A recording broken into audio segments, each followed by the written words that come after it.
Have you ever had a dream that Okay. Let's go! Oh my god! Let's go! Yes! Good morning.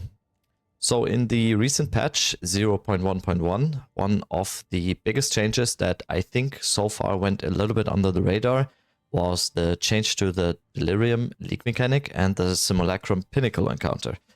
So I've been doing a lot of Delirium maps and Simulacrums in the past 2 days, and so far it has been very profitable. So I just wanted to share my experience and takeaways in the short video guide so all of you can profit from it as well. So since the patch has been released, why did I switch away from using Breach as my main map farming method to now mostly using Delirium for profit? So in the patch, GGG made a bunch of changes to Delirium maps, the amount of splinters dropped, and also how the monsters in the maps and Simulacrum encounters work.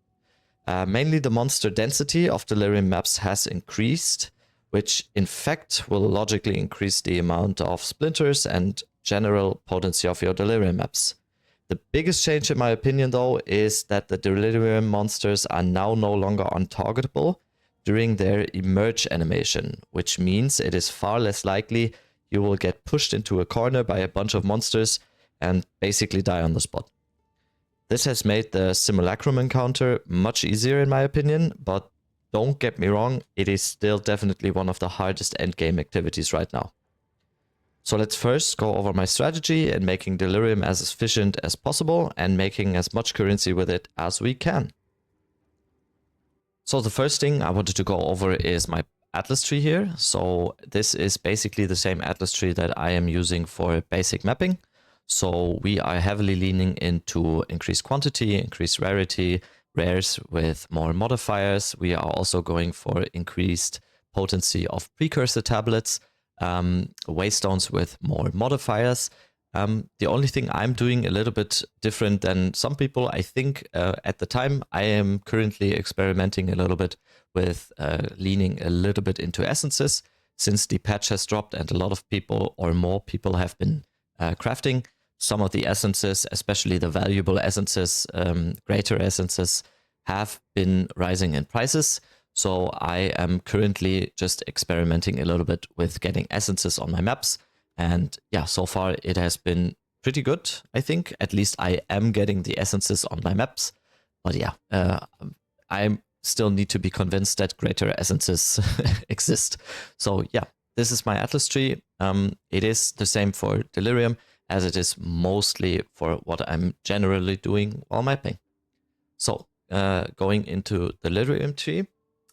The first thing I will say is, and like I said in the beginning of the video, Simulacrum is still very, very hard to do. Yes, definitely.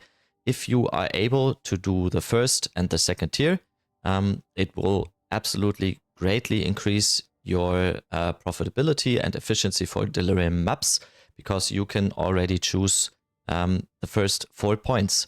So I will explain a little bit later when I'm going over what I'm doing for mapping, but I can tell you right now, most of the time, in 90% of cases, I am instilling waystones with Delirium emotions.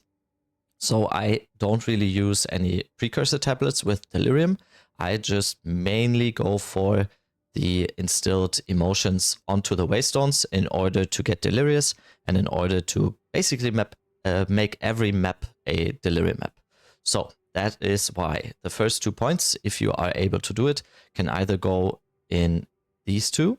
So mirrors, that is a very, very good starting point. Delirium Fog in your map spawns 50% increased fracture mirrors. If you are only able to do 1 tier of Simulacrum so far, I would advise to go this route. If you are able to do 2, you should go for Get Out of My Head first. That means waystones found in your map have 20% chance to already be instilled with emotions. That is also a very, very good starting point.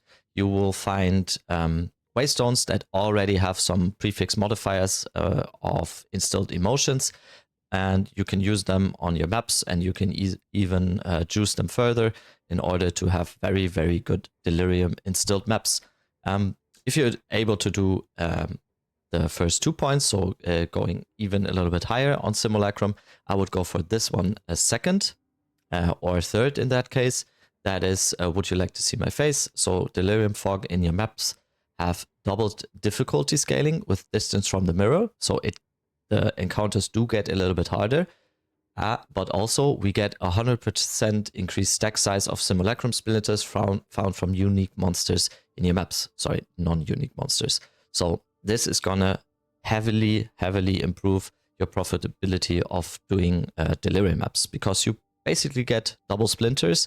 And I can tell you right now, yeah, it has been really insane. Even if you don't do Simulacrum, you can profit very heavily just by finding Simulacrum splinters. I think it is still the case that I think 2 Simulacrum splinters are basically 1 exalt, and I have definitely had some maps where I find about 40 to 60, maybe in some cases even more splinters in just 1 map. The last one I am going for here is They're Coming to Get You. Delirium encounters in your map have 24% chance more likely to spawn unique bosses. Slaying rare monsters in your maps pauses the Delirium timer for 4 seconds. That doesn't matter for the instilling that we are doing, but having more unique bosses, of course, will also further increase the splinters dropped. So yeah, that is the passive tree for Delirium, the Atlas tree for Delirium. Like I said, it will definitely be down to how far you can go with doing the Simulacrum, but getting 2 is already very good. And going for this and then going for maps in Delirium and increasing the drop chance of your Simulacrum splinters, yeah, that will already help you. Small tip, if you are struggling solo with the Simulacrum encounter, it can absolutely help to get a friend involved, or maybe 2. Yeah, it is a lot easier to do when you are more than 1. Okay, let's go over the mapping strategy. So we have our waystones right here. And as I said in the previous segment, we are instilling basically every map we have with the emotions right here. So we have 4 different ones I think you should use for this. Just price-wise, they vary a little bit. We have Ire and Guild, which are by far the cheapest ones. So if you are on a tight budget, just instill them with either of these. So Ire is going to be more magic monsters.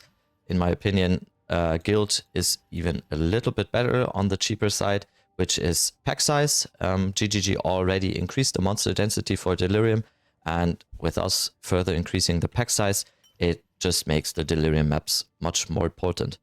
We also have Greed here, where we increase the rarity. If you are running with high rarity already, I don't advise using this one. I think it is not as needed.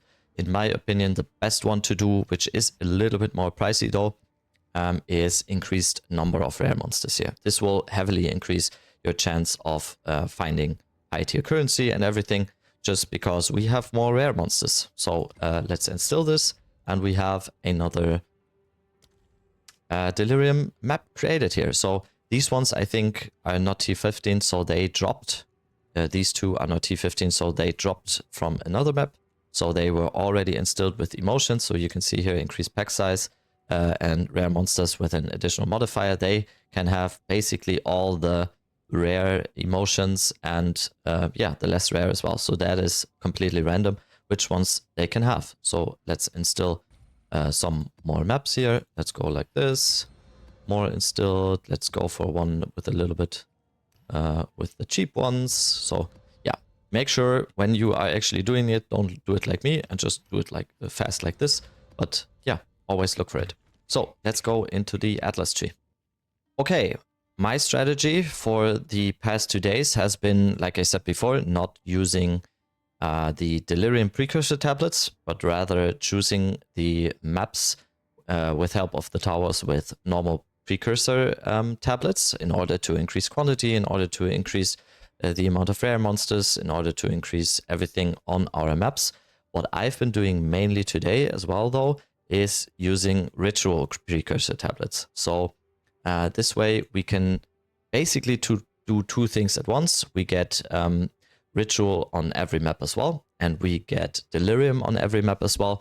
So we are kind of double dipping in that case. So they synergize very, very well, because the Delirium monsters can get tributed as well to the ritual altar, and that even will increase our tribute for the ritual altars. So yeah, that is what I've been mainly doing. You can do it many other different ways as well. You can synergize it with Breach as well. You can synergize it just with heavily juiced maps.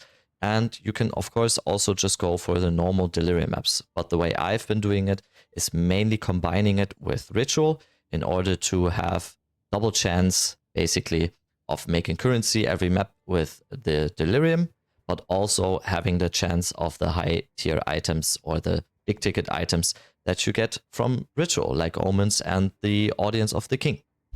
Yeah, that is the mapping strategy that I've been using. And now we will go over some things for the Simulacrum encounter. So like I said in the beginning of the video, the Simulacrum encounter is definitely still one of the harder things to do in POE2 endgame. So you can always optimize your character a little bit towards doing it. In my case, I was using Shock Siphon on Spark. I was experimenting with it, and it worked out pretty well in order to stay alive a little bit longer. The other thing I did is going into some jewels as well here. So what helps really, really well for my character, the Spark Stormweaver, is getting a jewel or two with, let me see, there it is, with Recover Mana on Kill, because you will probably not lose mana as fast if you recover mana on kill every time, if the monsters keep running at you. One very, very important thing is go into being more tanky. So I fixed my passive tree a little bit into having faster recharge of energy shield, for example. I am mainly going for some more energy shield in general, but also I've went into the jewels. Let me find them. Here we have the first one, maximum energy shield as additional threshold to getting stunned. That will help you. And here again, stunned threshold increase. There we have freeze threshold. So yeah, basically on most of my jewels, I went into increased freeze and stun threshold. That will definitely help you as well in the Simulacrum encounter. So yeah, make sure, here we have energy shield as additional stunned threshold as well. This has mainly solved my problem of just being stunned or frozen and just, yeah, dying right on the spot. But yeah, don't get me wrong, it is still very, very hard to do. It is not an easy encounter if you feel like you cannot do it on a higher tier. Yeah, refund the passive points or go some degrees lower and just keep doing it on lower difficulties. And yeah, you will get used to it. You will maybe be able to optimize your character for it. And then at some point, you will definitely be able to do the higher tiers as well. So yeah, optimize your character towards it. That is basically it for this video then. I really hope this will be as profitable for you as it is for me right now. So try it out. Get to some dreaming, get to the Simulacrum encounter, kill some monsters, yeah, and maybe it will be profitable. I will, in the coming few days, I will do a video where I will do around 50 Simulacrums on varying degrees of difficulty, and there I will present my findings about how profitable it actually was. So yeah, if you like this type of content, come back, maybe, if you want. You don't have to. Bye.